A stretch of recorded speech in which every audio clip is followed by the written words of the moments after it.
Al campus est del Trinity College hi ha una nova i impactant obra d'art públic que convida els visitants a replantejar-se la història, la memòria i les figures que triem celebrar. Titulada The Ruin of Giants, la runa de gegants, la instal·lació presenta dues imponents escultures de bronze de Harriet Tubman i Marcus Garvey, figures amb un llegat que travessa continents i generacions. Creades per l'artista Bahamià Tavares Strachan, les escultures superen els 2 metres d'alçada i han estat instal·lades en col·laboració amb The Form Foundation. Les obres no estan pensades només per a ser observades, sinó també per a ser experimentades, atès que cada peça inclou textos poètics gravats que conviden els visitants a aturar-se i reflexionar sobre la història que hi ha darrere d'aquestes figures històriques i transformadores. Tubman, nascuda en l'esclavitud als Estats Units, es va convertir en una de les passadores més conegudes del ferrocarril subterrani, ajudant persones esclavitzades a escapar cap a la llibertat, tot i córrer un risc personal enorme. Garvey, per la seva banda, va emergir a principi del segle XX com una veu poderosa del nacionalisme negre i de la unitat panafricana, fundant la Universal Negro Improvement Association i inspirant moviments arreu del món.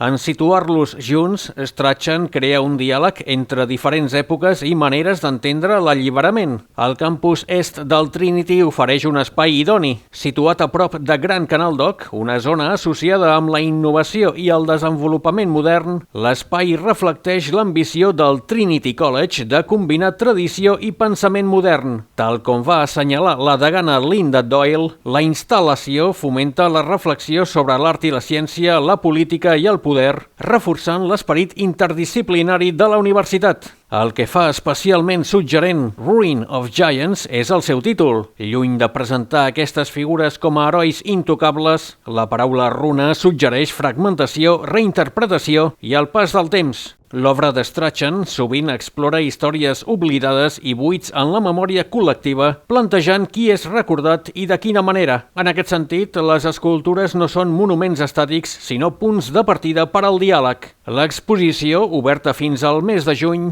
és la primera d'una sèrie d'instal·lacions d'art públic previstes al campus est del Trinity. Això indica un compromís creixent per part d'aquesta universitat dublinesa i de Form Foundation de fer accessible l'art de primer nivell més enllà dels espais tradicionals. En una ciutat rica en patrimoni literari i històric, Ruin of Giants aporta una dimensió contemporània i global, recordant als visitants que la història no és immutable, ni tan sols quan està fosa en bronze, i que les històries que expliquem sobre el passat continuen modelant la nostra comprensió del present.